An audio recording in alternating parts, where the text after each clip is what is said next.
si vous le voulez bien, je vais ouvrir le conseil municipal de ce soir, 11 décembre 2023. Avant d'ouvrir la séance par l'appel, j'aimerais que tous ensemble, nous ayons une pensée émue pour un ami qui nous a quittés. Je dis bien un ami, puisque je considérais M. Yves Gouvernal comme étant un ami personnel. Nous avons l'honneur d'avoir son fils qui siège avec nous au sein du conseil municipal. Connaissant la mentalité de ton papa, Manu, sa discrétion, je n'en dirai pas plus, mais sache que tout le conseil municipal a partagé la peine que tu as pu vivre. Voilà, je tenais à le dire ce soir. En parlant de ça, parce qu'il y a aussi dans la vie de nos communes des événements qui sont plus liés. On a eu deux très belles manifestations qui se sont déroulées depuis notre dernière entrevue, depuis le dernier conseil municipal. Je me plais ici à remercier les responsables qui ont organisé un joli marché de Noël.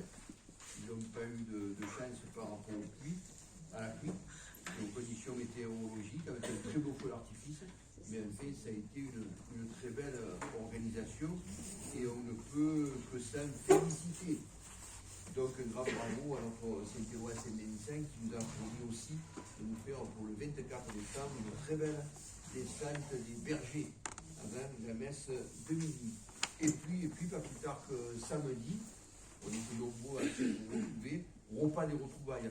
Alors Linda n'est pas là ce soir parce qu'Inès, sa fille, est malade, mais on lui fera savoir que tous ensemble on la félicite avec toute l'équipe du CCS pour ce très beau repas qui a quand même regroupé plus de 500 personnes, près de 500 personnes, autour d'Agathe qui était quand même excellente, un spectacle qui était aussi joli, et surtout ce que je tiens à souligner, c'est que nous sommes pratiquement une des dernières communes qui trouvons les ressources, notamment les ressources financières, pour proposer ce type de manifestation, puisque de partout ça se fait un petit peu, le repas des anciens, le repas des retrouvailles, mais c'est 40 € tel. Et nous, c'est entièrement gratuit. Donc, quand j'entends dire à gauche et à droite que la gestion de la commune n'est pas bonne, qu'on fout le podium par la fenêtre, je pense que la gestion de la commune est excellente, et qu'en parlant de ça, on arrive à dégager certaines sommes pour faire plaisir à nos anciens, et ils le méritent bien, parce qu'il faut quand même se rappeler que si on est là, c'est peut-être un petit peu grâce à eux et à tout l'investissement qu'ils ont mis dans la vie de la ville et sur Roquevert. Voilà, c'est tout ce que j'avais à vous signaler. Si vous le voulez bien, je vais commencer l'appel nominal. À l'appel votre nom, vous répondez. Il y en a qui suivent. Monsieur Ménard, il est présent. Madame Hélène Spinelli. Présent. Monsieur Christian Olivier. Présent. Madame Martine Meghenitani. Présent. Monsieur Alain Gracia. Présent. Madame Monique Ravel. Présent. Monsieur Gilles Taloté. Présent.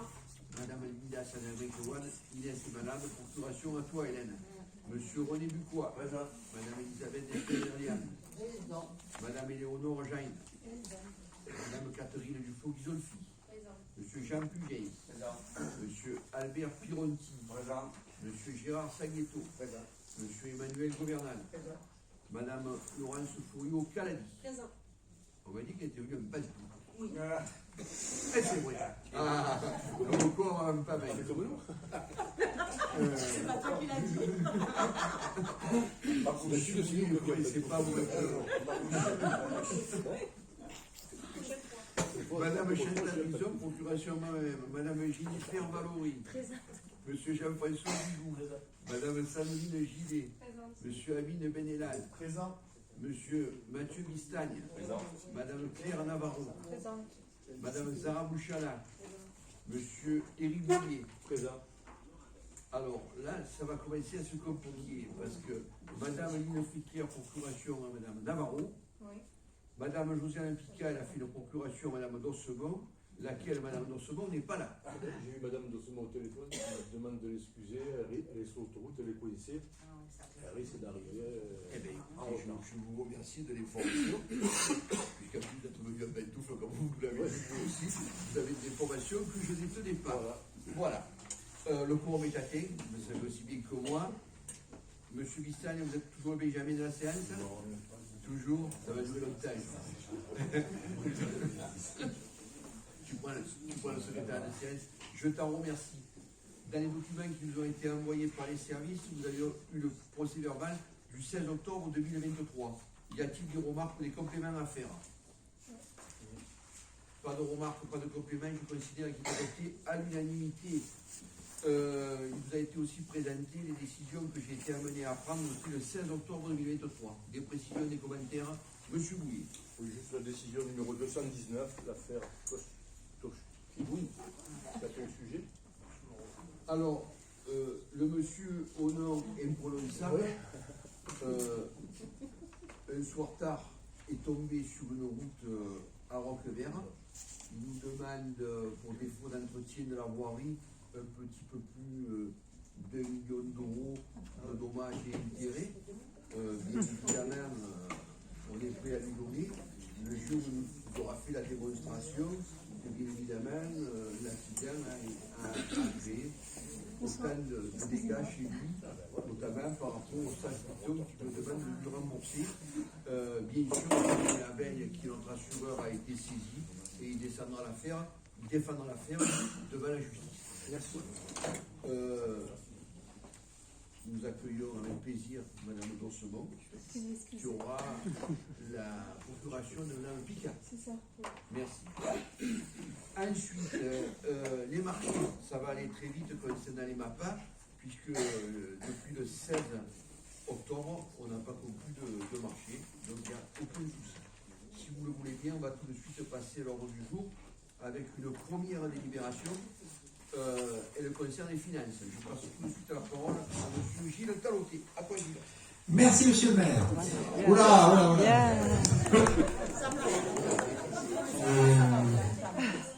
C'est un peu fort. Voilà. Bon, je vais parler doucement alors.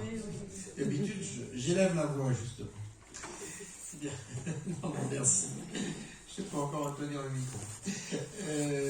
Donc, il s'agit de la décision modificative numéro 3, dernier document budgétaire de l'année, et dernier document M14.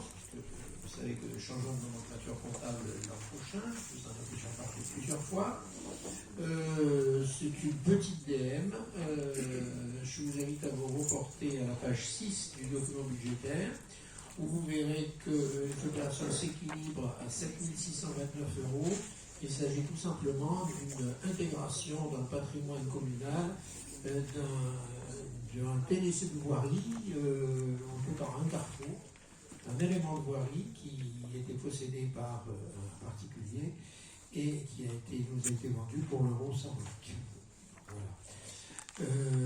Pour le reste, en section de fonctionnement, il y a des ajustements de crédit donc, qui sont mentionnés dans les pages suivantes, donc je n'y reviens pas. Et voilà, c'est une toute petite DM que je vous ai rapporté très rapidement. Voilà, monsieur le maire. Mais c'était parfait, comme on a l'habitude. Des précisions, des commentaires? Pas de précision, pas de commentaires. Je mets au vote qui est pour approuver ce DM, qui s'abstient. Je vous remercie. Deuxième délibération, tu continues, Gilles? Oui. Alors, la deuxième délibération, c'est une délibération que l'on prend régulièrement en fin d'année, parce que vous n'ignorez pas que le budget principal de chaque année est voté au mois de mars-avril. Donc, lorsqu'il y a des dépenses qu'on doit impérativement honorer en début d'année, il nous faut autoriser, il faut que le conseil municipal autorise le maire à procéder à ces mandatements. Donc vous avez dans le corps de la délibération un relevé de l'ensemble des sommes qui sont affectées pour les subventions, c'est par nature, au chapitre 65. Pour les sections d'investissement, il s'agit de dépenses de montant qu'il s'agit d'honorer très rapidement avec l'exercice 2024. Une délibération habituelle à une fin d'année, qui permet comme ça de bien commencer l'année. Des précisions, des commentaires? Non, ça tiendra, puisqu'on n'a pas de visibilité sur le budget 2024. Oui, alors je précise que par cette délibération, le conseil municipal s'engage à faire figurer ses crédits sur le budget. Voilà. Donc, abstention. Le reste adopté. Je vous remercie. Troisième délibération, Mélana. Oui, donc c'est une délibération dont vous avez l'habitude, puisqu'à chaque conseil municipal, nous avons droit à cette modification du tableau des effectifs. Donc là, il fallait supprimer un emploi d'attaché principal et de créer, pour les besoins du service, un emploi d'adjoint technique à temps complet. Du coup, on fait le reset. Et voilà, donc ça nous donne cette délibération. Est-ce que tout le monde est d'accord pour modifier le tableau des effectifs? Abstention. Non, j'avais juste une petite question à vous demander. En fait, justement, comme vous l'avez précisé, pourquoi est-ce qu'on passe ce type de délibération à chaque conseil municipal? Le tableau doit être remis à jour et c'est justement une gestion très rigoureuse puisque chaque fois il faut inscrire ça dans le 012. Le grand argentier qui est à côté de moi en sait quelque chose et notre DRH et notre DGS également. Donc puis je crois que c'est la loi, non? Voilà. En fait, à chaque fois, on n'a pas de précision en fait sur. On nous met juste adjoint technique à temps complet, mais c'est vrai qu'on aurait peut-être avoir plus de précision. Ben non, après on peut vous donner les noms, mais bon, on va pas les citer là, quoi. On ouvre des postes. Non, par rapport au poste. Voilà, pour pouvoir nommer des gens dessus. Et quand on n'en a plus besoin, il faut les retirer. Au contraire, c'est une gestion très claire, très nette. Non, c'est pour ça que c'était plus dans les écoles, plus dans les services techniques. Vous avez un emploi d'attaché principal. C'est pas dans les... Vous avez invité pour connaître l'actualité de la ville, que c'est donc monsieur Benoît Hanard. qui nous a quittés. Voilà. Et on vous l'avait signalé déjà la dernière fois, puisqu'on lui a dit au revoir. Donc là, voilà, si on suit, on a... fait un poste d'intérim. Voilà. Qui est pour modifier? Moi, je voudrais encore une petite précision, excusez-moi. Madame d'abord. Oui, par rapport aux colonnes entre les effectifs budgétaires et les effectifs pourvus, il y a des différences, ce qui veut dire que tous les postes ne sont pas pourvus. Totalement. Ils C'est sont ça. budgétisés mais pas pourvus. Voilà. Entre autres avec la police municipale. Pas que, hein, Il n'y a pas que... Pas que. Il n'y a pas que... Vous soulignez ça, mais pas que. Il n'y a pas que... D'autres précisions, d'autres commentaires, tout le monde est d'accord pour approuver? Unanimité, je vous remercie. Quatrième délibération, Hélène. Oui, enfin, j'ai envie de rebondir quand même sur ce que vous venez de dire parce que je ne voudrais pas que vous laissiez entendre quelque chose. C'est quand on ne peut pas recruter, on ne peut pas recruter, on ne va pas recruter n'importe qui. Voilà, hein, c'est pas évident de recruter, surtout dans la police municipale. Hein, voilà, hein, donc c'est pas évident de recruter dans ces postes-là. Pardon, monsieur le maire, mais je voulais faire la précision. Donc la quatrième délibération, là aussi vous en avez l'habitude, hein, création d'emplois non permanents pour le remplacement des fonctionnaires ou des agents contractuels qui sont absents. Hein, donc pour les remplacer, pour avoir des remplacements rapides. Voilà, ça c'est pour les besoins du service. En même temps, on n'en abuse pas, mais il y a des moments où malheureusement nos agents sont malades et pour les besoins du service, il faut que les tâches se fassent. Voilà. Des précisions, des commentaires? Madame Notion. S'il vous plaît. C'est dans la délibération, vous mettez des emplois. Est-ce qu'il y a la possibilité de connaître le nom, éventuellement? Non, parce que c'est en prévoyance. Donc c'est en fonction des absents qu'on va avoir. Et donc c'est d'une façon globale. La gestion, elle est de façon globale. Donc c'est des postes qui sont créés pour remplacer les contractuels? Si... Ne sais pas qui va être absent. Si les contractuels sont absents? Non. Des titulaires. Ce sont des titulaires. Ce sont des emplois non permanents pour le remplacement des fonctionnaires ou des agents contractuels absents. C'est comme le Fort Salut, c'est marqué dessus. C'est comme le Fort Salut, c'est marqué dessus. Mais On bon, va comme remplacer c'était ceux qui ne des... seront pas là. Seulement, c'est difficile de savoir, de donner nom qui c'est qui va remplacer pour savoir ceux qui vont être absents. Et du coup, j'en profite juste pour une question. Est-ce que vous faites un bilan RH dans votre collectivité? Oui. Est-ce qu'on a la possibilité, nous, d'avoir ce bilan éventuellement sur la 30 000, l'élection du travail? Oui, on l'a voté. On l'a voté, madame, dans ce rapport à l'État. Oui, mais on n'a pas eu. Si. Non, vous l'avez pas eu. Mais vous Vous pouvez le demander. Vous l'avez Non, pas eu. pour moi, c'était une question. Hein, c'est- Non, mais il n'y a pas de... On est obligé de le faire, de toute façon. D'autres précisions, d'autres commentaires? On l'adopte pour créer des postes, oui. 5e délibération, à peu près la même chose. Oui, à peu près. Parce que cette fois, c'est la création d'emplois non permanents pour accroissement temporaire d'activité. Hein. Donc ça, par contre, ça concerne, et là, on précise bien, parce que c'est le service ASAP et c'est le service EAC, où on a des variations d'effectifs en fonction du nombre d'enfants et de la période, parce que il y a les vacances, il y a le centre aéré, et donc là aussi on anticipe. Des précisions, des commentaires, on adopte. Je vous remercie à l'unanimité. 6e délibération. Alors cette 6e délibération, c'est la modification de la charte du temps de travail. Alors bien évidemment, quand on ne modifie pas par la bonne volonté des élus. Voilà. Donc on a l'avis du comité social territorial, il s'est tenu le 30 novembre 2023. Et donc on a modifié les articles donc, qui sont cités, que ce soit pour la charte du temps de travail concernant la police municipale, le service de la police municipale. Et on a fait la même chose pour donc la charte du temps concernant les services techniques. Je te remercie des précisions, des commentaires, Madame Dossemont, et ensuite Madame Navarro dans la foulée. C'est juste quelques précisions, hein, parce que je note que la préfecture nous a envoyé une lettre d'observation. Oui. Donc c'était juste pour savoir si on pouvait connaître la teneur de Bien cette. évidemment, vous avez fait la demande de police service RH, vous le communiquez. Ok, merci beaucoup. Madame Navarro. Moi, c'était simplement pour vous dire que donc, vous avez fait une refonte par rapport au service technique. Oui. Et par rapport à la police et par rapport à la police municipale, globalement, il y a eu la suppression de 2 jours supplémentaires qui étaient accordés, c'est ça? Et vous avez répondu déjà pour partir, Madame À Dossemont. Madame Dossemont. C'est la demande que faisait Monsieur le Préfet. Ça concerne la police municipale. En comparant les deux, on a pu. Voilà.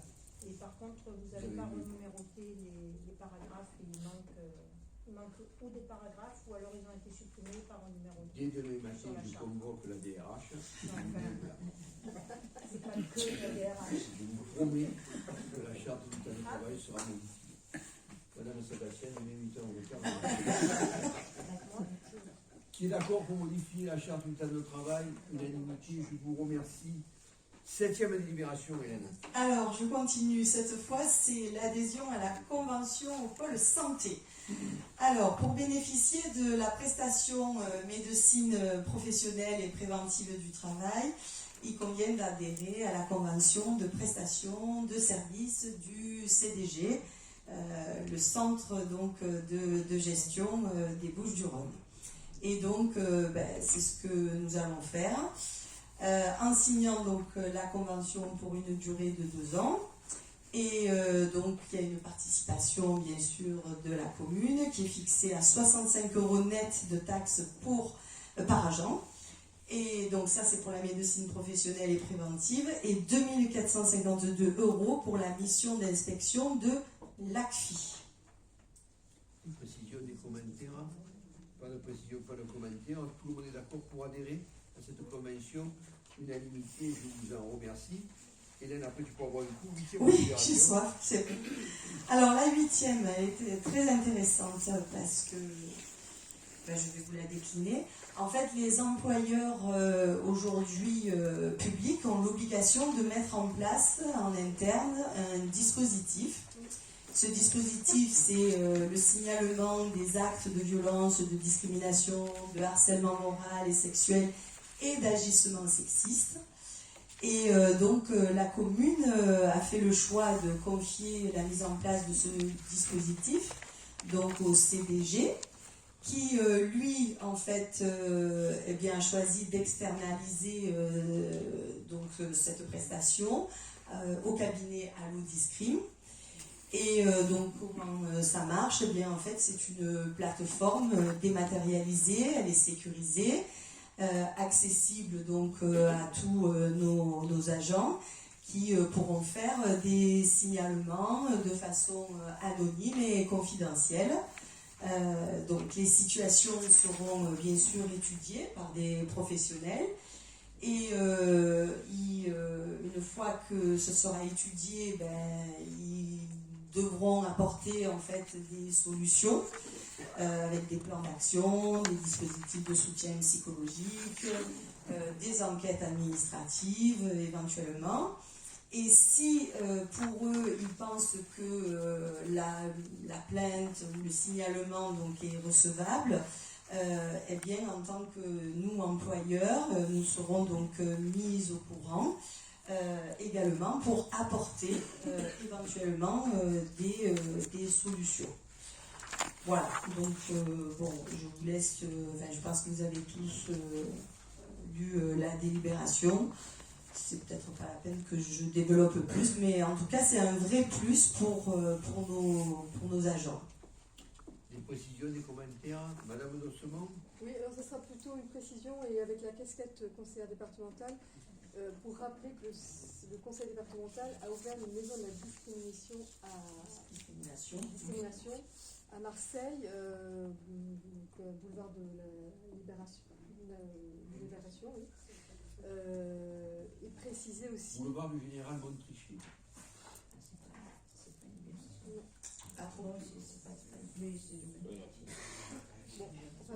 C'est un Marseillais. Hein. Ouais. C'est le général qui d'origine. Marseille. Bon, Le général enfin, qui en tout cas, libéré Marseille, et les Marseillais ont l'habitude à faire le voir en libération, alors que sur la cadastre, c'est le d'accord. Bon, boulevard on parle de du la Général même chose à peu près.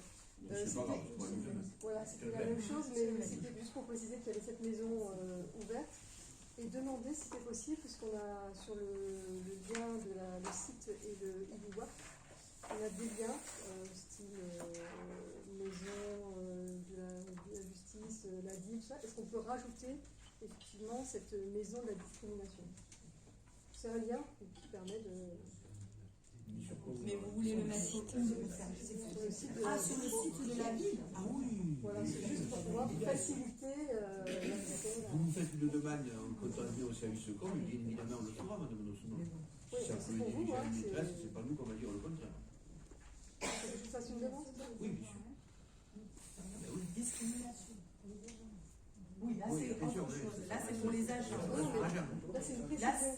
voilà, C'est mais une là, précision pour Non, mais- dire au grand public qu'il y a une maison de la discrimination qui existe à Marseille. Donc nous, ça s'adresse aux agents. J'ai bien compris. Vous, après, c'est autre chose. Je ferai la demande. D'autres précisions, d'autres commentaires? Pas de précision, pas de commentaires. Tout le monde est d'accord, je pense. C'est pas une évidence. L'unanimité, c'est remercie.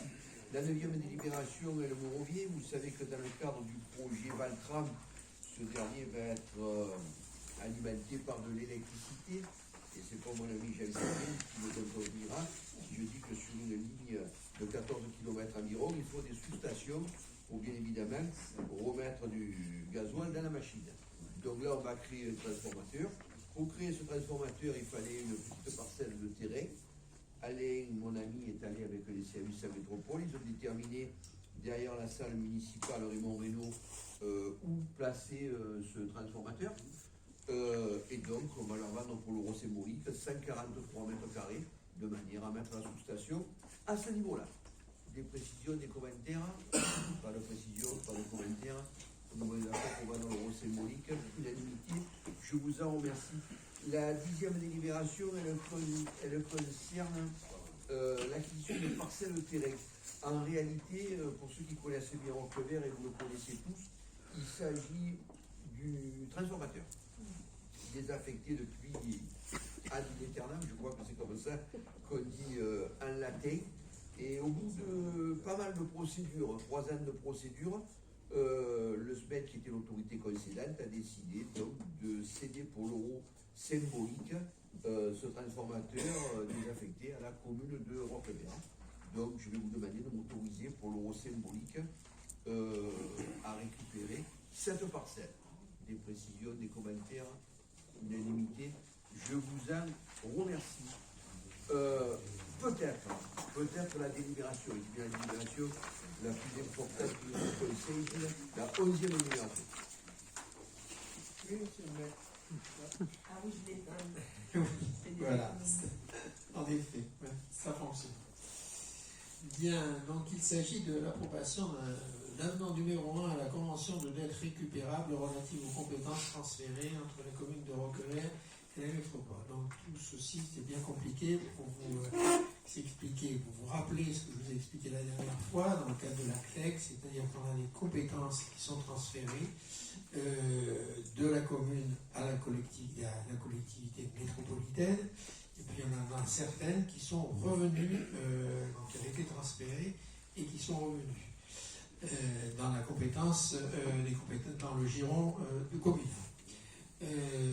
Cette délibération fait référence à une annexe que je vous demande de bien vouloir reprendre, puisque on a cet avenant qui, en pièce annexe, nous précise que les abris de voyageurs en cours au 1er janvier 2023 étaient de 1 330 €, et pour le pluvial, il est de 49 132 €, ce qui fait un total de 50 462 €. Ça, c'est l'encours de dette dû par la métropole. Et l'encours de dette dû par la commune s'élève à 103 599 €. Ça, c'est essentiellement le parking Saint-Roch, qui avait été, j'en ai parlé la dernière fois, je vois que l'ancien premier adjoint est toujours là, ça lui a rappelé de bons souvenirs. Donc c'est revenu dans le giron communal, et donc bien évidemment, nous devons payer la métropole à hauteur de ce montant. Voilà, monsieur. Je te remercie, Gilles. Tu as toujours l'art d'expliquer des choses très compliquées avec des mots très simples, et je reste persuadé que tout le monde ici a compris un peu ce que c'était la dette opérable. Des précisions, des commentaires? Pas de précision, pas de commentaires. Vous m'autorisez donc à l'unanimité à signer l'avenant numéro 1 tel que proposé. Je vous remercie de votre confiance. 12e délibération. Elle concerne Madame Elisabeth Nesper-Lian, concernant le PQF. Allez.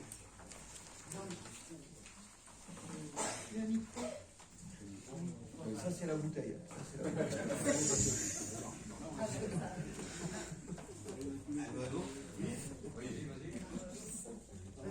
Ah bon. Donc voilà, maintenant des sources de retour. Comme tous les ans. Une même d'amour, ouais. Donc c'est le rapport annuel métropolitain sur le prix et la qualité du service public de l'eau et de l'assainissement année 2022. C'est 100 pages. Voilà. Donc ce service de l'eau réunit 92 communes sur 3 départements. Et la présidente est Madame Dassal. Et nous sommes au CIBAM. Je vais faire juste un petit commentaire pour le CIBAM.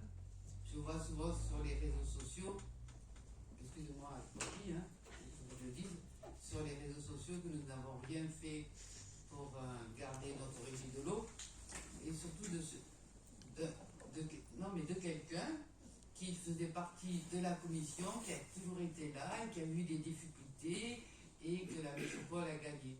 Donc, voilà, on fait partie maintenant du CIBAM. Donc, il y a des abonnés, il n'y a pas de fuite d'eau trop, il y a eu de sécheresse, mais les Roquelérois, comme toute la partie du CIBAM, n'a pas manqué d'eau. Donc, il faut remercier la métropole pour cela, sachant que c'est le président, le CIBAM a 11 représentants de la métropole et 10 des communes, donc les communes n'ont pas grand chose à dire, qu'il n'y a pas eu beaucoup de fuites cette année, et que comme il y a eu beaucoup de sécheresse, ils vont donc faire en sorte de rénover tout le parcours et mettre en place un cabinet de recherche pour justement prévoir les sécheresses à venir. Les habitants ont été consciencieux, ils ont pas plus moins consommer, voilà. Donc tout va bien, la métropole dit que tout va bien, et j'ai aussi aussi apprécié, je ne savais pas s'il donne pas, que la métropole aussi donne de l'argent pour certains pays d'Afrique qui ont besoin d'eau pour soit des latrines ou faire des latrines et aussi faire des réserves d'eau. Donc ça c'est très bien. Ne me demandez pas combien de mètres cubes pour tout le territoire, pour les 90 communes, je n'ai pas retenu, je dois vous l'avouer. C'est écrit dans le rapport. C'est écrit dans le rapport qui fait 100 pages. Des précisions, des commentaires sur ce rapport. Ne sois pas trop pointu, s'il te plaît. Madame le C'est cool quand même. Elle l'a lu, c'est sur quelle page? Vous savez que l'eau, c'est quand même important. Oui, J'ai relevé, donc page 72 du rapport, qu'il y avait eu 20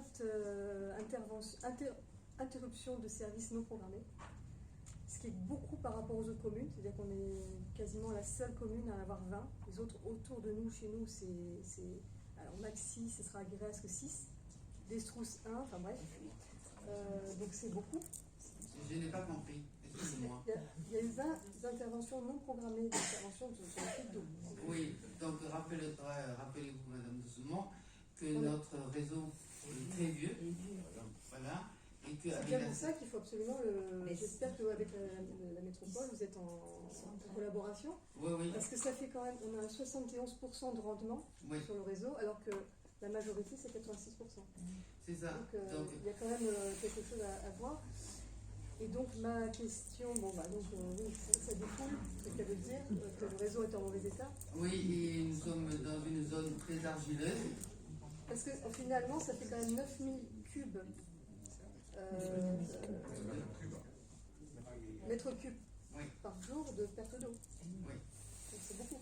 quand même. Oui, mais ce n'est pas de notre ressort. Non, mais voilà, je veux dire, c'est pour ça qu'il faut voir, vraiment, je ne sais pas comment vous travaillez avec les enfants, mais c'est important que vous travaillez aussi. Oui, tout à fait. Voilà. Et quand on regarde justement le rapport, Exactement. il y a quand même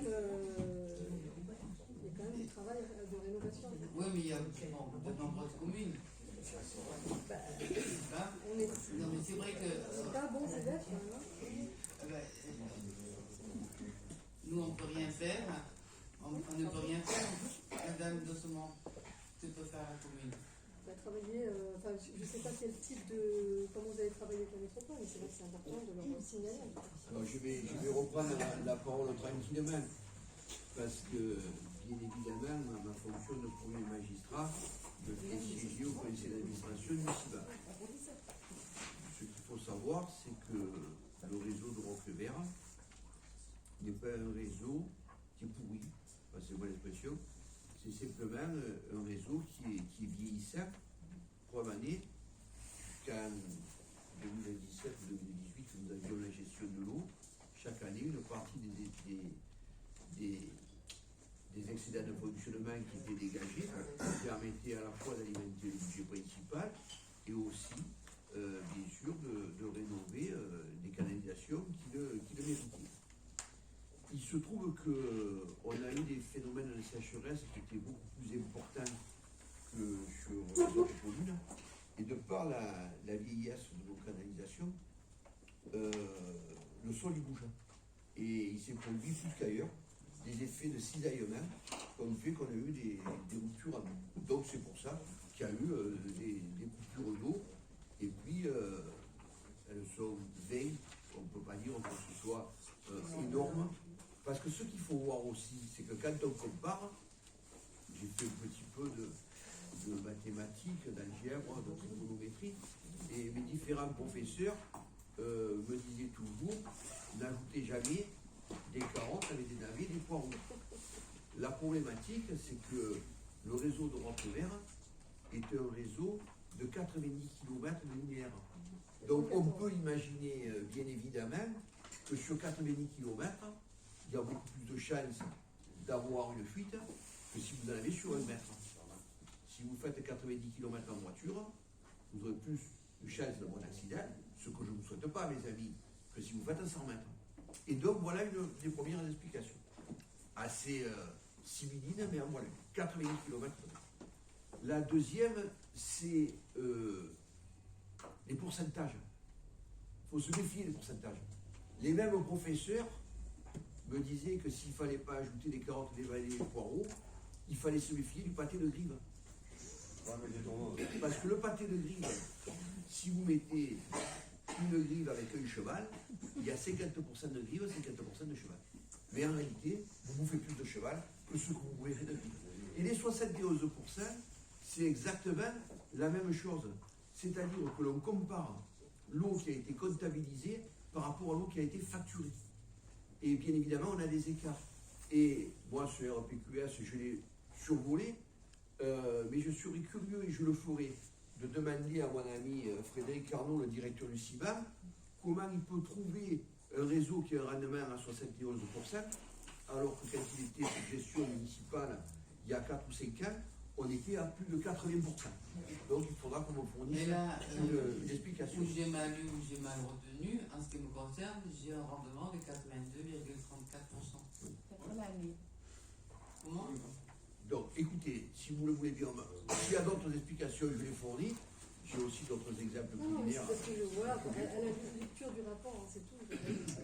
Et je pense, si vous voulez, que je ferai vérifier le chiffre que vous énoncez, parce que pour moi, on est automatiquement à plus de 80%.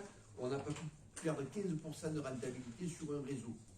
Sauf si on a encore une fois changé le mode de comptage, qui est sorti des réservoirs facturation. D'autres. Juste une petite précision, hein, on a un tableau avec les abandons de créances, mais c'est pas détaillé. Est-ce qu'on connaît l'abandon de créances pour Roqueverset, simplement? Alors, bien évidemment, la régisseuse du CIBAM le sait, mais vous savez, Madame Dossono, ça, ce sont des sommes qu'on passe en bloc, et si on met à jour le tableau des effectifs, parce que c'est une bonne gestion, ça ne sert à rien de vouloir marquer des rentrées qui ne seront jamais recouvrées, et de temps en temps, bien évidemment, que ce soit autant dans l'eau que dans l'assainissement, on va y venir avec Alain, on a bien sûr des facteurs, des sommes qui ne sont pas recouvrées. Abandon de créances parce qu'il y a eu des décès, abandon de créances parce qu'il y a des gens qui sont insurés nettement. Mais là, encore une fois, on constate, parce que malheureusement, on ne peut rien y faire, les services d'État, notamment les services du recouvrement, c'est plus ce que c'était à l'époque où mon ami Gilles était percepteur. Ils ont de moins en moins de moyens, et bien évidemment, il y en a de plus en plus de factures impayées. À ça, il faut aussi rajouter, vous devez vous en douter, le coût de la vie, parce que même si sur Roquevert, le tarif, et j'ai pu arriver à le conserver, est un des moins chers des 12 communes, il y a des gens qui ont des difficultés à payer. L'abandon de créance est décidé par la métropole. Oui, c'est la perception qui le présente. Oui, voilà. Dernière question, les 3 points noirs, on les a identifiés avant que ou pas? Les points noirs. Dans le tableau, c'est marqué 3 points noirs. Alors je l'ai cherché, je n'ai pas trouvé. Il y a des points noirs. Il y a des points noirs, ouais. Peut-être c'est moi. Déjà, Page 79, c'est marqué des points noirs. Et vous pouvez lire à la phrase Nombre de points noirs. et par rapport à quel chapitre? C'est l'assainissement. Non, c'est l'indicateur de performance de réseau de collecte. Réseau de collecte. Non, mais c'est pas si l'assainissement. C'est l'assainissement, La collecte. Oui. Vous êtes au RPQS de l'eau ou de l'assainissement? Non, page 79, toujours du même rapport. Toujours. Ouais, ouais. C'est juste C'est une collecte d'eau? collecte de réseau. Je sais pas, moi je suis pas spécialiste. Ah non, moi non plus. On se renseignera. En Écoutez, tout cas, pas de cheval dans le pâté de veau. on se rappelle aussi. C'est pas des connaisseurs. Donc, on ne vote pas, on prend acte, hein. On a tous pris acte. Allez, pareil pour le RPQS, Je vous fais grâce des articles, vous avez devant les yeux, considérant qu'un rapport annuel sur le prix et la qualité du service public de prévention et de gestion des déchets ménagers et assimilés doit être présenté au plus tard dans les 6 mois qui suivent la clôture de l'exercice précédent à l'Assemblée délibérante. Le rapport annexé à la précédente délibération, qui est de 88 pages et qui, j'espère, vous a passionné, est donc soumis à l'avis du Conseil municipal. Des précisions, des commentaires sur les 88 pages. Allez-y, allez-y, j'ai le tableau. Je me suis régalée. Hein, Madame Doncereau, vous allez nous avouer quelque chose ce soir. Vous n'étiez pas en retard sur l'autoroute, mais vous n'aviez pas fini de décoller. on a une voiture en feu sur l'autoroute. Je pense qu'il y a une voiture en feu. Allez, on y va. Oui, donc je relève juste que dans le top 10, dans le pourcentage des ordures ménagères, on est à 14%. Voilà, donc bon, c'est quand même important. Et est-ce qu'on connaît le tonnage collecté? Parce qu'on n'a pas de données en fait.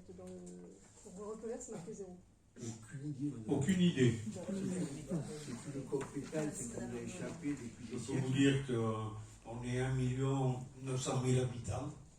Je peux vous dire qu'on a 1843 agents de la collectivité qui ramassent les ordures ménagères. On a des camionneurs qui amènent les déchets dans les centres de déchetterie, ils sont 143. Des agents d'activité de traitement de tri, 83. Des agents d'activité services généraux, 289. Et au total, 2358 personnes qui travaillent pour les déchets ménagers. En tout cas, 14%, c'est une taxe qui est quand même importante. Il m'en parle pas. Ah, si, c'est marqué. Non, attendez. Alors là, il y a une précision à apporter. Là, on est sur un RPQS qui concerne la qualité du service. Vous parlez de 14%, madame Doncereau. Là, on est dans la fiscalité, donc je vais me permettre de vous répondre. Il se trouve que tant que l'enlèvement des ordures ménagères était traité au niveau du territoire, c'était nous qui comptait la propre taxe. Et cette taxe était à 10%. Quand on est rentré en métropole avec les 92 communes, la loi demande, lorsqu'il y a une même autorité organisatrice des services publics, que les tarifs soient les mêmes. Donc le vote du chaud doit être le même. Et là, laissez-moi finir, parce que vous allez voir que c'est compliqué. C'est compliqué en bus, c'est inégal pour certains. Là, à ce moment-là, il y a eu un lissage qui a été fait. Il se trouve que les communes de la métropole sont passées de 10 à 14%, mais ça vous en rappelez, puisque c'est passé l'année dernière. Hein. Et d'ailleurs, c'est le rapport que vous avez, c'est le rapport 2022. Donc on a augmenté de 4 points. Nous avons d'ailleurs voté un dernier conseil métropolitain la même somme. Mais la problématique qui se pose, c'est que Marseille, lui, est à 18%. Et là où il y a un vrai problème, c'est que le jour où on va lisser pour de bon, quand vous avez une population de 800 000 habitants sur Marseille et 1 million à côté, le lissage va faire qu'on n'est pas sorti de l'auberge. C'est-à-dire que de 10, on est passé à 14, mais pour pouvoir lisser avec Marseille, on va passer à 16, voire à 17. Donc on n'est pas au bout de nos peines. Donc bien évidemment, nous, on marronne parce qu'on a pris 4%, mais je vous prie de croire qu'il y en a un qui s'appelle Benoît du côté de Marseille, qui lui marronne encore plus, parce qu'il dit, moi, mes administrés sont taxés à 18%. Et si jamais, quelque part, on peut dire que certains échappent à une certaine taxation au niveau du foncier, là, la taxation elle est faite au niveau du foncier, mais elle est répercutée aussi sur les locataires. C'est-à-dire que là, tout le monde dérouille. Hein.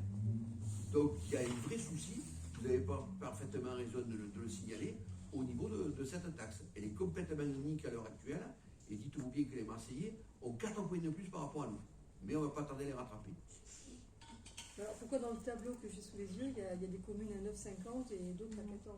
Parce qu'à mon avis, le tableau que vous avez, c'est le tableau de 2021, parce que vous avez un PQS de 2022 qu'on valide en 2023, et comme l'homogénéité des tarifs a été faite, il vous rappelle par exemple que sur le pays d'Aubagne et l'Étoile, ça devait être à 10 et qu'on est passé à 14. Et que certaines communes comme Martigues, par exemple, mon ami Gabi Charroux, je crois même qu'il était à 0. L'enlèvement des ordures ménagères, il n'y avait pas d'impôt à l'époque. Contrôle de l'égalité le 16 octobre 2023, donc c'est Oui, non, mais le fait qu'il y ait contrôle de l'égalité, le fait qu'on ait un tableau de l'intégrisme, c'est deux choses différentes. Bon. Non, mais je peux vous garantir. D'ailleurs, vous prenez votre feuille d'impôt, vous verrez que pour 2023, vous avez été taxé à 14%. On a revoté le vote, on a revoté le taux jeudi soir, jeudi après-midi. J'ai trouvé les tonnes, hein, madame Doncereau. J'ai trouvé les tonnes. Allez, on y va. 648 380 tonnes d'ordures ménagères collectées par la métropole sur 2022, soit 342 kilos par habitant. C'est 1 kilo par personne et par habitant. Et on est en diminution, donc on devrait payer moins cher, hein, de 5,21%. Non, mais c'est intéressant Je sais pas fait ça. Je vais vous apporter une précision concernant le point noir. Je pense avoir retrouvé. Le point noir, il doit concerner l'assainissement. Parce que le RAPQS que vous avez concerne eau assainissement. Quand tout à l'heure on a dit que le rapport faisait une centaine de pages, si vous êtes à la page 79 et qu'on commence par l'eau, à ce moment-là vous êtes dans l'assainissement. Alors là, pour vous répondre, ce serait impossible, parce que vous savez qu'on ne siège pas à l'SPO des collines et qu'à Roquevert, on a cette spécificité qui est que l'eau est traitée par le CIBAN et l'assainissement par la SPL au décollines. Et en parlant de lissage, en ce qui concerne l'eau, ils en parlent dans ce document. Il va y avoir un lissage petit à petit. C'est normal. On parle aussi du rapport concernant les ordures ménagères. On remercie Alex. 14e délibération, Martine. Il convenait de un peu dépoussiérer le règlement intérieur, on le fait régulièrement, et de le réajuster. Donc on a réajusté le règlement intérieur des services périscolaires et extrascolaires. Donc je pense que vous avez dû le lire. On vous demande de l'approuver et il sera mis en application à partir du 1er janvier. Simple, souple, efficace. Voilà. Des commentaires, des précisions. Monsieur Bouillet. Non, je votais. Parfait. Et bien alors, à l'unanimité, voilà, vous êtes le chef de file. Allez, on y va. Merci Martine. 15e délibération, monsieur Jean-François Guigou. Alors, il s'agit d'officialiser le don de l'argent qu'on a récupéré dans le 4 d'octobre 11, donc suite à la Pologne, à la Tombola qui est organisée. Donc, c'est une réussite. On a récupéré 2 000 € que l'on a donné à Paolo Canet dans le 4 d'octobre. Des précisions, des commentaires? Pas de précisions, pas de commentaires. Déjà remercié sur les réseaux sociaux. On a déjà vu. Une belle manifestation avec un échauffement diabolique de monsieur le maire. C'est ceux qui a d'ailleurs fait le succès. C'est ceux qui a fait le succès. C'est ceux qui a fait le succès de la manifestation. Et ça, c'est sûr, on attend beaucoup plus de monde l'année prochaine. On espère donner 4 000 €. Tout le monde est d'accord? L'unanimité, ça paraît une évidence. Jean-François, tu Alors, continues. c'est une subvention exceptionnelle qui est votée pour l'amélioration, on va dire, de la salle de gym à Raymond, puisque le club de gym avait signalé que les bouts de piste et les parasymétriques étaient en moins bon état qu'auparavant, et que les vrais eu égard au fait que les gamins du collège comme de l'école primaire se servent également de la salle, il était normal que l'on participe à cette rénovation, donc on s'engage à hauteur de 1 200 €. Je vous remercie. Des précisions, des commentaires? Pas de précision, pas de commentaires. On est d'accord à l'unanimité. Je vous remercie. La 17e délibération, elle revient à notre ami Amine. Amine. Merci. Alors, depuis 2006, le site internet et le Facebook de la ville de Roquevert sont ouverts. Ce sont des espaces ouverts qui visent à informer gratuitement et sans engagement les internautes et plus particulièrement les habitants de notre commune sur l'action et les services de la collectivité, les événements et manifestations sur notre territoire et à favoriser l'expression de différents points de vue. Vous êtes sans savoir que les réseaux sociaux sont une révolution depuis, j'allais dire, cette dernière décennie, non, il y a cela 2 décennies maintenant. Ça passe. Je vous donne quelques chiffres avant de dérouler. 12 600, c'est le nombre d'infractions à caractère raciste, xénophobe ou anti-religieux qui sont passés en 2022. 10% des commentaires sur les réseaux sociaux sont à caractère haineux. Comme M. le maire l'a dit tout à l'heure, les pourcentages, ça veut tout et rien dire. Dans ces 10%, on peut dire que c'est une manne assez, voire considérable, gigantesque. Seulement 62% de ces 10% sont supprimés, voire modérés. Donc il reste encore 30% de ces 10% Donc, encore une fois, sur des milliards de personnes inscrites sur les réseaux sociaux, ça reste une manne assez conséquente, si je puis dire. Donc, c'est pour cela que malheureusement, on trouve même aujourd'hui sur nos réseaux sociaux, sur la vidéo, des commentaires qui sont à caractère haineux, à caractère, je dirais pas raciste, mais voilà, insultant. C'est pour ces raisons qu'il est proposé ce soir de mettre en place une charte définissant des règles de bonne pratique et interaction sur les différents supports de communication numérique. Donc cette charte des conditions d'utilisation des réseaux sociaux de la mairie de Roquevert. Sur les réseaux sociaux de la mairie de Roquevert, il sera dorénavant formellement interdit aux utilisateurs et internautes d'émettre des messages de mauvaise foi, mensongers, irrespectueux, offensants ou injurieux envers les élus, les agents de la collectivité, les administrés ou tout tiers interagissant sur ces réseaux, d'émettre des messages incluant toute forme de grossièreté, diffamation, obscénité, discrimination, agressivité, d'inciter à la violence, à la haine dans le cadre de harcèlement ou de menace, de s'opposer à la législation relative à la propriété intellectuelle, réutiliser, déformer le blason et le logo de la commune de Roquevert sans accord du service communication, reproduire et réutiliser les éléments graphiques et textuels de publication pour promouvoir un bien ou service indépendant, de partager du contenu à visée publicitaire, promotionnelle ou commerciale qui n'est pas en lien avec les services proposés par la commune, de citer ou associer la commune à des contenus par rapport avec la collectivité, son cœur de métier et ses domaines d'intervention, de promulguer des informations à caractère confidentiel, sensible, pour donner lieu à des polémiques, d'associer le nom de la commune ou de ses administrés à un nom d'utilisateur pour créer un compte Facebook en détournant de la page officielle de la ville de Roquevert. Voilà, tous ces éléments-là qui figureront sur cette charte-là. Donc je vous demande ce soir de la voter pour qu'on puisse la mettre en place pour la bonne continuité et la bonne continuité du vivre ensemble. Merci. Merci à lui de ton rapport.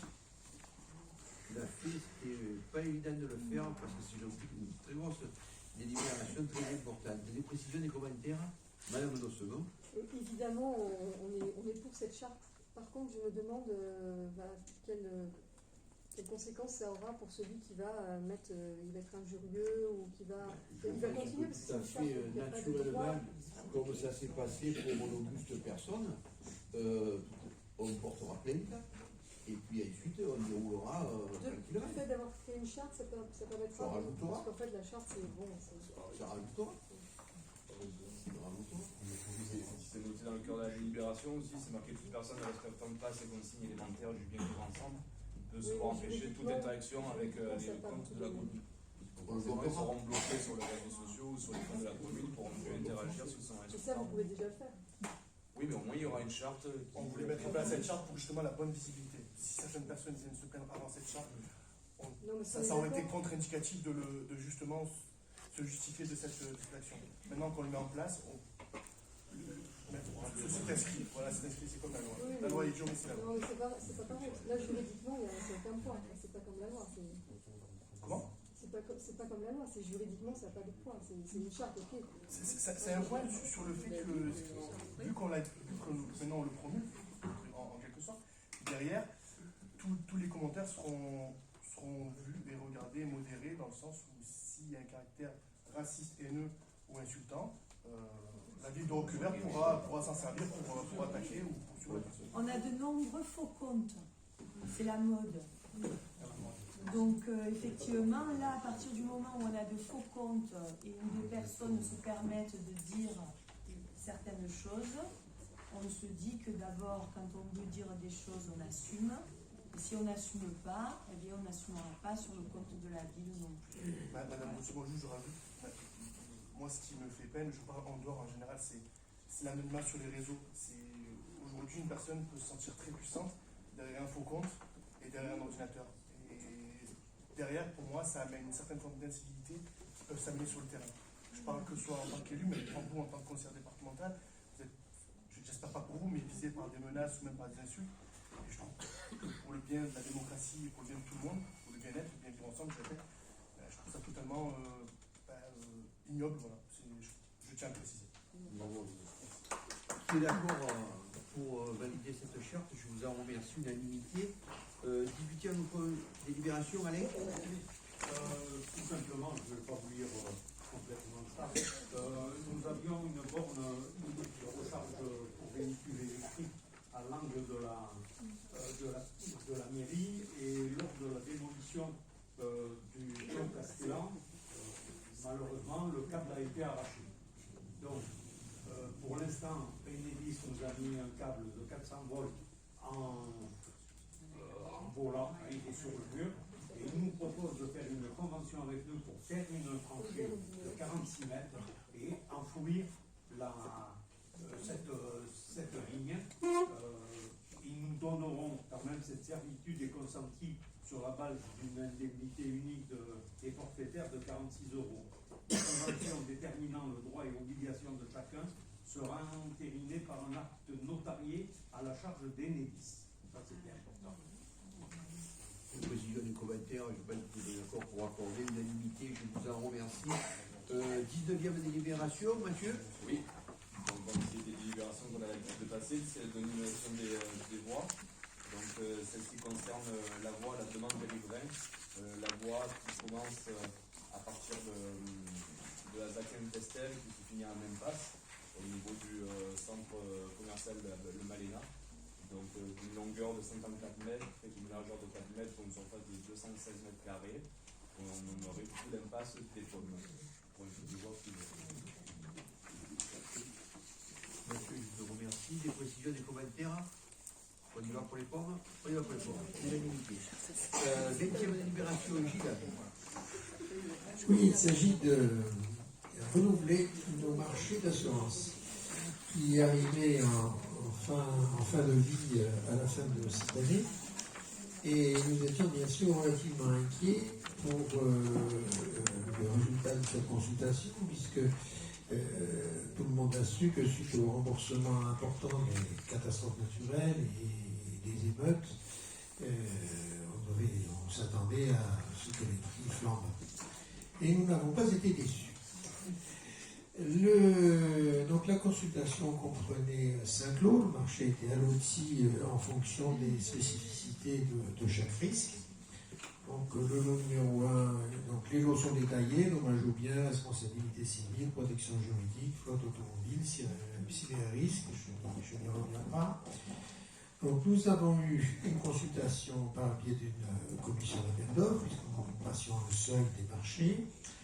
Et nous avons eu une forte augmentation et nous avons eu 2 lots qui n'étaient pas pourvus. Le lot numéro 1 qui était pour les dommages aux biens, relevé des dommages aux biens, a été pourvu. Le choix se porte sur la SMAC. Vous savez que la SMAC a quelques difficultés financières. La SMAC, c'est une compagnie d'assurance qui est traditionnelle pour les collectivités locales. Elle s'en est relevée, fort heureusement. Donc, ils se sont portés, sont soumissionnés et nous sont retenus. Le lot numéro 2 a été attribué également à la SMAC, ainsi que le lot numéro 4.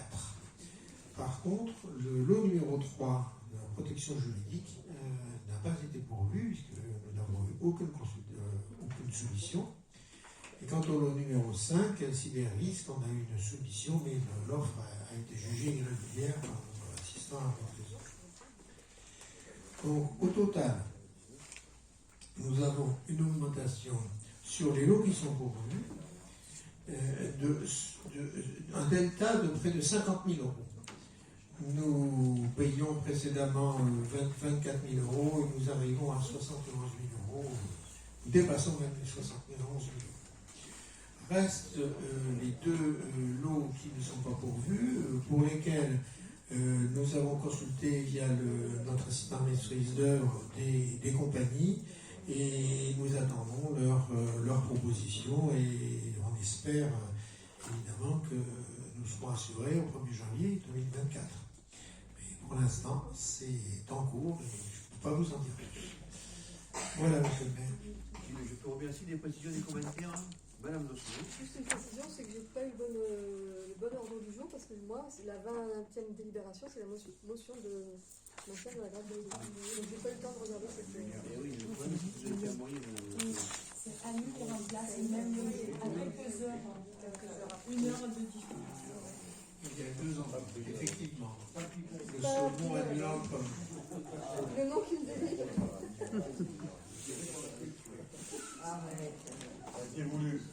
Pas de précision, pas de commentaire, on adopte la décision de la commission d'appel T'as de la d'offres. chance, j'entends pas. Madame Dossereau, vous adoptez malgré que vous avez fait cette délibération, merci de votre confiance. 21e délibération, il s'agit d'une motion. Ne pliez pas tout de suite vos affaires pour une raison simple, c'est qu'après la motion qui va nous être présentée par M. Jean, je vais faire une déclaration. Je dis ça pour la presse, après je voyais qu'il allait partir. Pierre, tu restes là. Je voudrais dire quelque chose en préalable. À quoi? À la motion. Attendez un peu, Oui, monsieur. Sujet se rapporte. Allez. Oui, c'est un rapport. Ça sera une réponse, c'est un rapport, c'est le mieux. Jean, à quoi? Alors, je vais lire la motion. La gratuité existe sur l'ex-territoire du pays de Bagne de l'Étoile depuis 2009.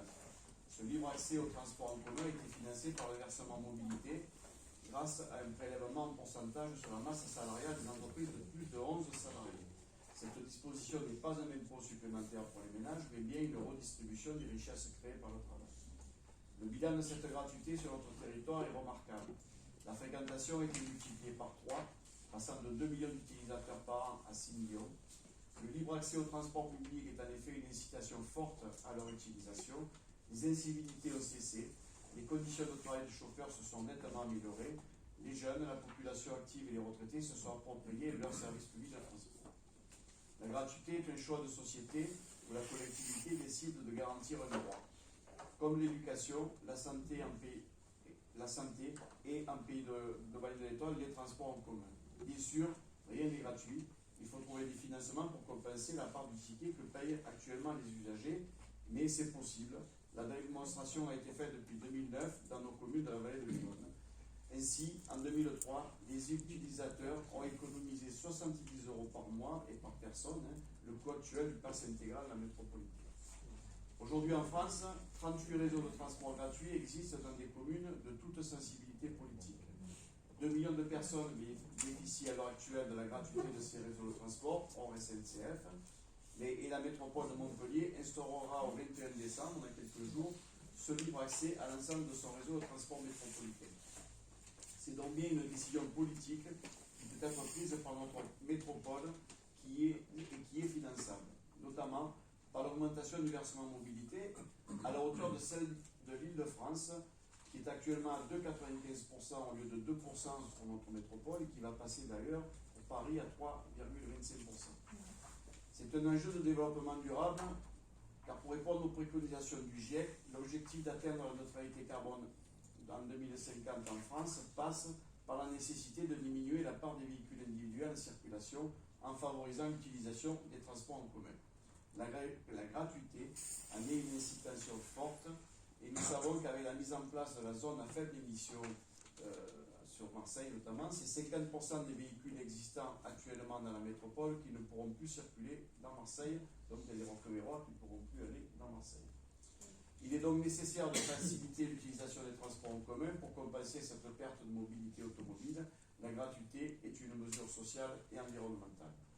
La mise en application de la loi 3DS a acté en 2022 la disparition du territoire Pays de Bagne de l'Étoile pour financer ce libre accès.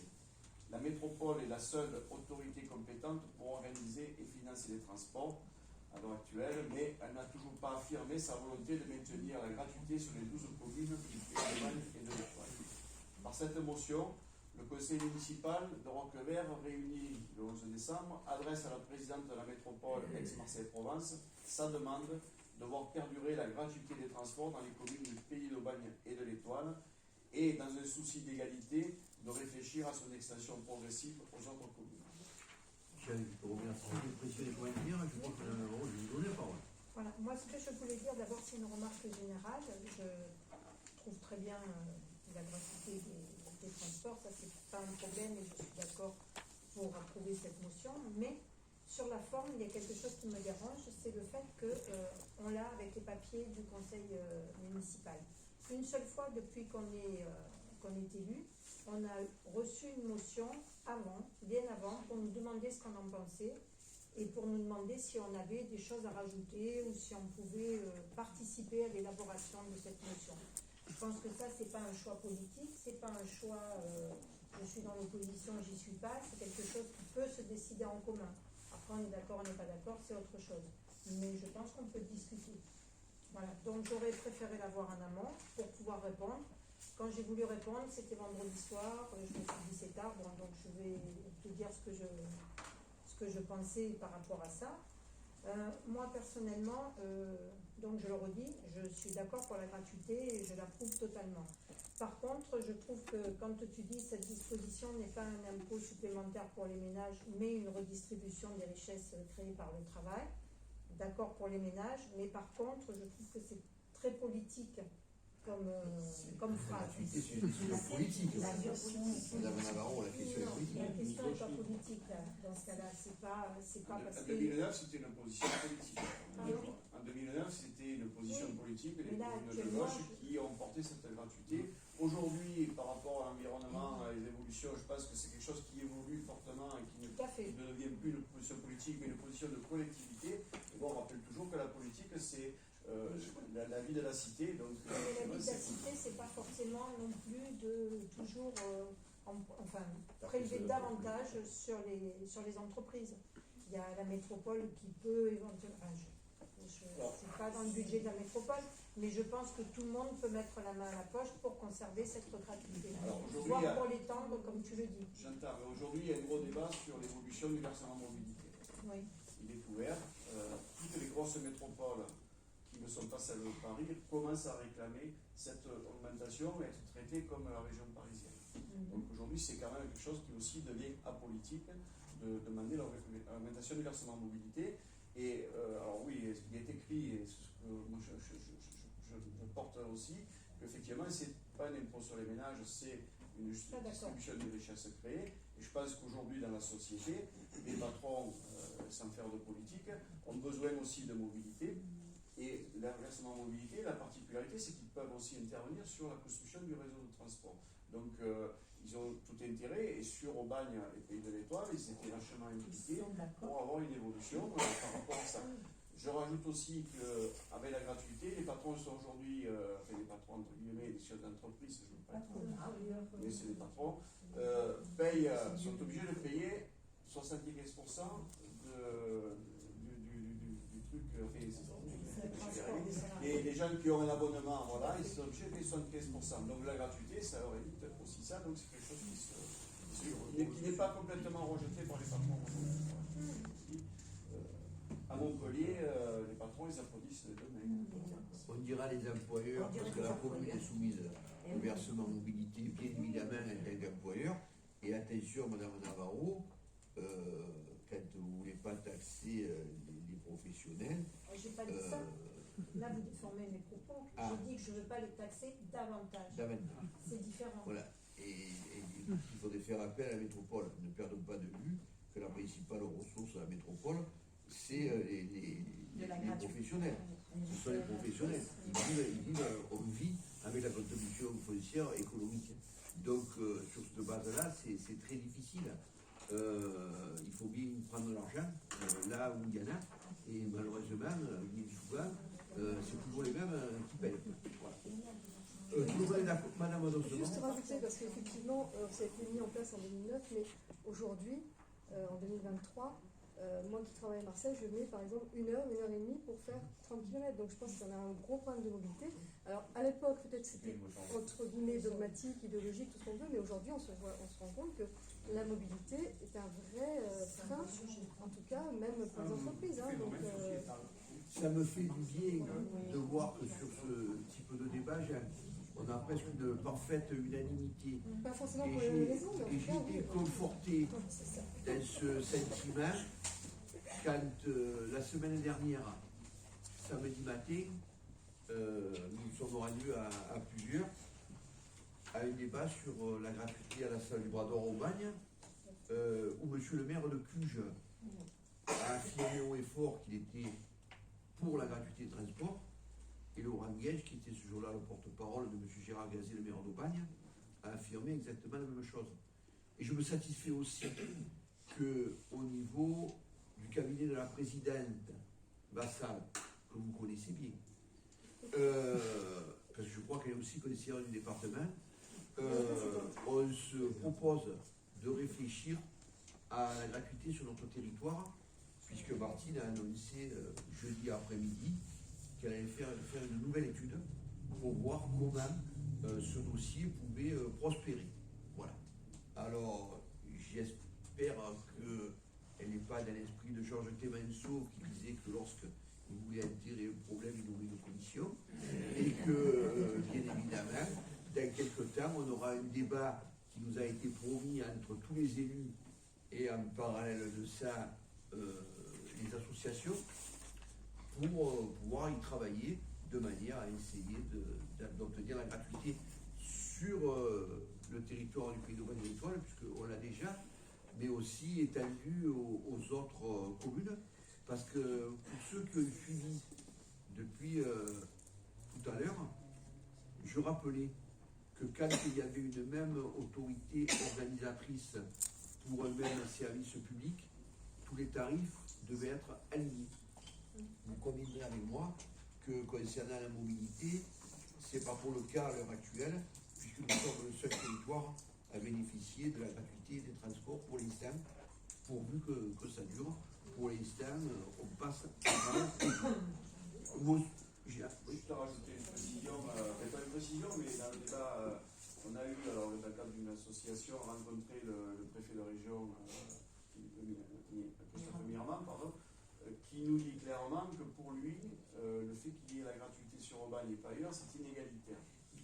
Alors bon, nous, on dit la meilleure façon d'y arriver, c'est de faire une égalité pour tout le monde, de pas niveler par le bas, mais d'essayer de faire évoluer. Voilà, donc c'est pour ça que cette motion porte aussi ce truc-là, parce que, effectivement, Mme Massard, en tant qu'autorité organisatrice de transport métropolitain, va devoir se prononcer sur cette question-là.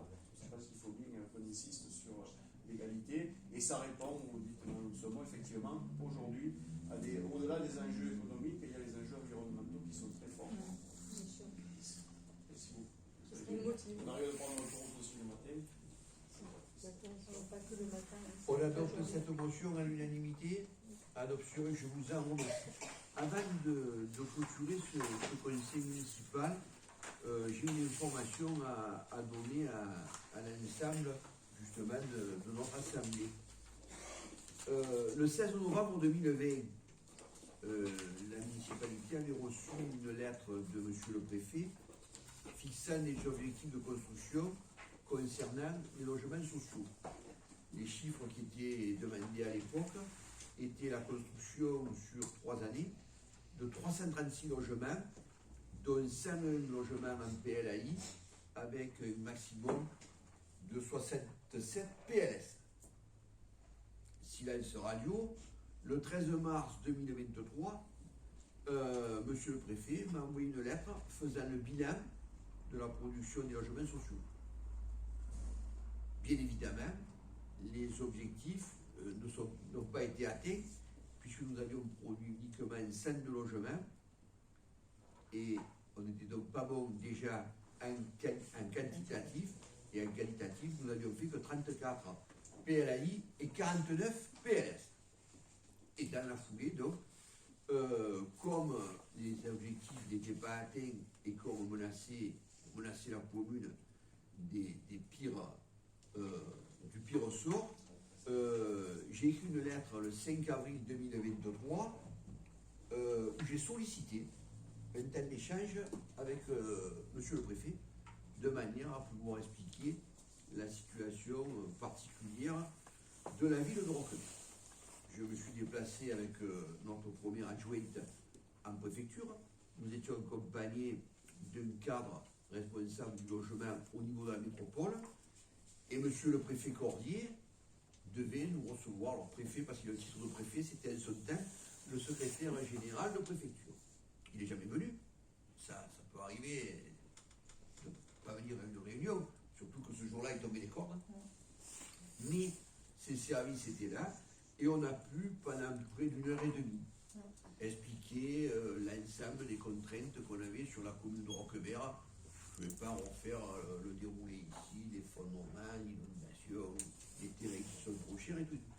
Et on pensait, au sortir de cette réunion, notamment par rapport aux remarques que nous avaient fait les services de l'État, le cadre de la métropole, qu'on s'était bien battu et qu'on avait pu faire entendre par raison, on ne fait jamais entendre raison à un préfet, mais qu'on avait pu convaincre les services de la préfecture Comme quoi, malgré tout ce qui était dit, on était de bons élèves dans le cadre de la construction du logement social. D'autant plus que le lendemain, M. Cordier, qui est un homme charmant, même si depuis il est parti dans une autre préfecture, qui est un homme charmant et poli, m'a contacté sur mon téléphone portable personnel, comme quoi ils sont forts, en me disant, monsieur le maire, je m'excuse de ne pas être venu, mais vous doutez bien que ce matin, à la première heure, j'ai pris attache avec mes services et on a tout compris.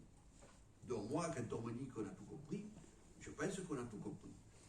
J'en étais resté tout à fait tranquillement là, quand le 6 décembre, c'est-à-dire la semaine dernière, la ville de Roquevert a reçu un projet d'arrêté disant la commune de Roquevert est carencée. La commune de Roquevert est carencée parce que les demandes que j'avais faites à M. le maire et à son équipe, elles n'ont pas été remplies. Donc, je vais éditer un avis de carence qui passera en commission le 8 décembre. Vous devez vous douter que, bien évidemment, ça a été entériné par la commission. Quand M. le préfet demande, automatiquement, on valide. Ce qui veut dire qu'à l'heure actuelle, notre commune est donc déclarée carencée en production de logements sociaux, mais ça veut dire aussi que par rapport à l'amende que nous payons jusqu'à maintenant, au prélèvement que nous payons jusqu'à maintenant, nous allons avoir une augmentation de 69,64% de la majoration. Ça, c'est la Conséquence, sur les pourcentages, je ne vais pas vous refaire le coup de la griffe du cheval. De 108 000 euros, on va passer l'année prochaine à 184 000 euros. Dans notre grand malheur, on a quand même la chance, puisque dans la lettre d'accompagnement de l'arrêté, monsieur le préfet me signalait que grâce à ma plaidoirie, je vais dire comme ça, il nous mettait l'amende minimum. Mais l'amende minimum, c'est des énarques qui l'ont calculé, 69, 69. Alors on s'en tire bien, parce que j'ai des informations émanant des autres communes. Oriol, 75% de majoration. Cuge, 200%. La Bouilladis, 200%. Quand je dis 200%, ça veut dire que si par exemple il payait 100 000, il paye 300 000. Vous avez compris qu'il y a la somme de base qui est majeure. Pépin, 400%. Saint-Zacharie, 100%. Septembre, 100%. Et j'ai entendu dire, c'est un bruit qui court, mais je ne suis pas sûr, que Mimé, qui pour l'instant a été exonéré, alors que tout le monde sait qu'il est quand même relativement facile d'aller habiter à Mimé, 400%. 400%. Donc ceux qui vont habiter prochainement, ça sera très compliqué pour eux. Bien évidemment, à mon avis, il y a un problème là au niveau du logement social. Donc, dans notre grand malheur, vous savez que depuis des années, on avait quand même conclu avec les services de l'État le fait que cette amende-là, plutôt que de repartir dans le fonds commun de la loi SRU, on avait la possibilité, dans le cadre des constructions qui se faisaient, des opérations immobilières qui se faisaient sur la commune, de donner des subventions d'équilibre aux bailleurs sociaux, ce que l'on fera très volontiers. Voilà, donc mes amis, vous êtes au courant de cette situation. Alors, n'en plaise à nos détracteurs, le maire de Roquevert, il est fou, il urbanise trop, on court à la catastrophe, il bétonne. Heureusement qu'on a fait un peu. Parce que sinon, à l'heure actuelle, on serait à 400%, je pense, depuis le temps qu'on promène à la préfecture, je crois qu'il nous aurait mis un sacré coup de bâton derrière la tête, et sur cette base-là, au lieu d'être à 5 000, on serait à 500 000. Et vous m'excuserez, mes amis, mais quand on va étudier le budget prochainement, 400 000 euros d'amende, ça fait cher. Là déjà, Gilles, il tourne un peu le nez, 80 000 euros, on ne peut pas faire autrement que de les donner.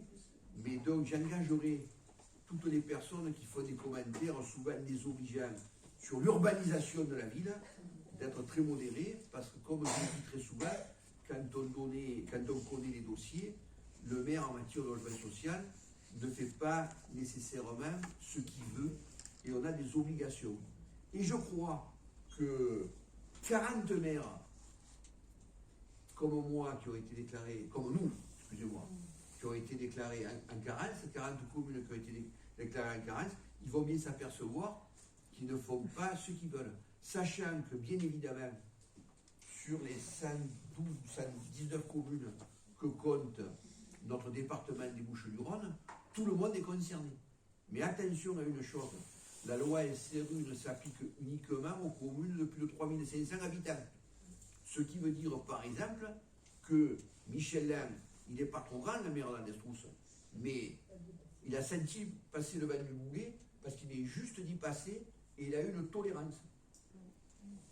Le maire de Saint-Savournay, c'est la même chose. Il vient juste de franchir la barre. Et bien évidemment, quand vous partez de 0 logements sociaux comme ils ont aux chiffres à atteindre, là on va voir les immeubles, hein. Je vous le garantis. Donc on est dans une situation qui est très compliquée. Pour l'instant, Roquevert, encore une fois, on ne s'est pas trop mal débrouillé. On va voir ce que donnent les années qui vont venir. Mais attention à ce qui est raconté, parce que comme je le dis très souvent, si on a fait Roquevert, on a fait comme il fallait faire et on a bien fait. Je ne préfère pas imaginer ce qui se serait passé quand si on n'avait pas fait. Donc c'est uniquement l'information que j'avais à donner. Monsieur Bouillon. Oui, il entend bien ce que le préfet veut faire sur les communes du département. Alors, vous voyez cette somme comme une amende, comme une punition. On peut le voir comme une contribution. On peut dire que sa commune refuse de devenir une banlieue de Marseille, avec des immeubles de partout, et payer pour que les gens c'est vrai qu'il y a un manque de logement crucial dans notre département, et payer cette somme pour que les gens, pour que le préfet se serve de cet argent pour construire ailleurs.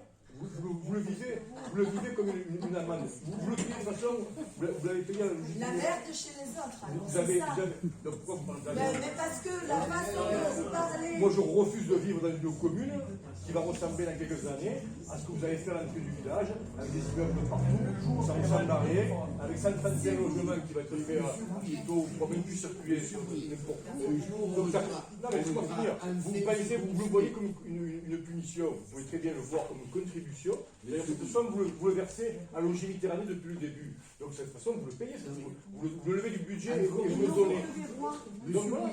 Encore une fois. Alors, maintenant, vous avez fait des logements pour tous les Roquevérois, je ne vois pas à qui vous allez pouvoir en donner. Vous allez faire 500 logements, il y a... On a 200 demandes. Monsieur Bouillet, il y a 200 demandes. Ça, c'est la réalité. Monsieur Bouillet, on est une assemblée qui est sérieuse. On est une assemblée qui est sérieuse. Essayez de faire passer les vessies pour des lanternes. Vous le ferez peut-être dans un bar, vous le ferez peut-être au comptoir d'une fête motive, mais vous ne le ferez pas ici. Pourquoi c'est pas possible? Mais non, monsieur, pour une raison simple. Mais non, une contribution pour que les gens construisent ailleurs, ça c'est pas dramatique. Mais vous parlez encore une fois, vous ne connaissez pas. De quoi? Donc, pas assez de toutes ces mesures. Monsieur le préfet a aussi une possibilité, qui est tout à fait tranquillement, de prendre la main. Et de le faire. Une carence totale, ça fait 5 ans qu'il en parle, il n'a toujours pas fait. Non, mais, monsieur Bouillet, vous adresserez personnellement à mes collègues qui vont faire des recours. Quand vous vous retrouvez, mais ça ne vous arrivera jamais, à gérer une commune au plus haut sommet, vous faites attention à ce que vous faites. Moi, je ne vais pas embarquer la commune à payer une amende diabolique pour ne pas faire quelque chose dont ont besoin les Roquevérois. Parce que le problème, c'est que vous évoluez dans votre sphère de je ne sais pas de quoi, mais nous, il y a des réalités. Madame Spinelli, notre première adjointe, le disait, et s'il y avait Linda, elle aurait traversé la table, elle nous aurait arraché les yeux. Allez au CCAS, allez voir un petit peu les gens qui font des demandes. Vous avez ici la présidente de la DIL à vos côtés, Judith, a beaucoup modifié sa position par rapport à la construction de logements sociaux depuis qu'elle assume ses fonctions. Parce qu'elle s'est bien rendue compte que les maires ne faisaient pas ce qu'ils voulaient, premièrement, et que deuxièmement, il y avait un réel besoin. Alors raconter n'importe quoi, n'importe où, en disant moi je ne ferai pas comme ça, bon, il est évident que s'il y avait des choses à Il y a faire. de nombreux maires dans le département qui crient au fond d'ailleurs. Mais ne dites pas n'importe quoi, ne dites pas n'importe quoi. La preuve en La est, preuve, c'est qu'ils payent des amendes. la preuve en est, c'est qu'ils attaquent tous au tribunal pour ne pas les Ils payent payer. des amendes. Je ne pas qu'ils le font pas. Il y a des endroits où il n'y a pas des immeubles partout. Vous vous rendez compte des inepties que vous racontez? Bien sûr, c'est la réalité. Non. Imaginez-vous qu'à un moment donné, la commune soit obligée de Roquevert, soit obligée sur un mandat de payer une amende quadruplée, c'est-à-dire 500 000 € par an. Vous allez sortir 3 millions d'amendes, de payer 3 millions qui vous empêcheront de fonctionner, parce que c'est une amende qui vous est prélevée sur la DGF. Sur la DGF, vous allez priver vos Roquevertois de logement, de logement. Vous allez vous priver de 3 millions d'euros, sachant qu'avec 3 millions d'euros, comme on a 50% de subvention, souvent dans son département, vous empêchez la ville de près de 6 millions d'euros d'investissement. Il faut arrêter, On fait plaisir à 4 personnes qui à un moment donné disent ils construisent trop le maire, arrêtons de raconter n'importe quoi. Et vous verrez que demain je ne serai plus là, il y aura Tartampion, certainement pas vous je pense, et vous verrez qu'il fera pareil. Parce que c'est une obligation de la loi. Quand vous aurez compris, vous aurez fait une grande pas là. Attention de ne pas tomber dans la falaise. Et la solidarité entre les communes, elle est très importante aussi. Et sur notre territoire, notamment en PACA et en plus dans les Bouches-du-Rhône, où on manque énormément de logements. Et en plus, ce qui est hallucinant, Monsieur Bouillet, c'est que même dans vos amis, il y a quand même des gens qui nous appellent pour avoir un logement social quand même. Je ne dis pas comment on peut faire. Voilà, eh bien oui, donc vous, pour vos amis, c'est bien, mais pour les autres, c'est pas bien. C'est encore une petite totale. Non, mais dans votre esprit. On peut construire des logements qui soient beaux. Après, je vais clore le débat. À 8 heures, on nous coupe l'électricité. Je pense quand même sur cette question, parce qu'aujourd'hui on parle de politique et de politique de la ville. Bon, moi je vous renvoie sur le plan local d'habitat qui vient d'être prononcé, approuvé ces jours-ci, qui fait le constat d'une part qu'il manque des logements. On est quand même à la métropole où les jeunes de plus de 18 ans ont le plus de mal à se loger, donc ils restent chez leurs parents. C'est eux qui ont la plus grosse part. Les plus anciens aussi ont du mal. Aujourd'hui, le plan local d'habitat vient de décider de relancer la question de la construction de logements. Ce n'est pas le maire de Roquevert qui est majoritaire, c'est quand même la métropole qui vient de dire aujourd'hui on est obligé d'aller sur du logement et une part de logement social. Donc voilà, je vous renvoie sur ce plan. Je ne suis pas contre le logement social. Il y a le logement social. Mais on peut les faire en joli et propre. Non, mais ça, les goûts, les couleurs, Si vous le voulez, je pense que c'est un débat qui est stérile. Nous, on est persuadés de faire ce qu'il faut. Avec votre parole, je cours le conseil municipal de ce soir. Je souhaite à tout le monde de joyeuses fêtes de Noël. Je vous laisse avec vos dindes et vos marrons glacés, comme je dis chaque année. Et je vous donne rendez-vous en 2024, l'année prochaine. Voilà. Bonne soirée, merci à tout le monde. Au revoir.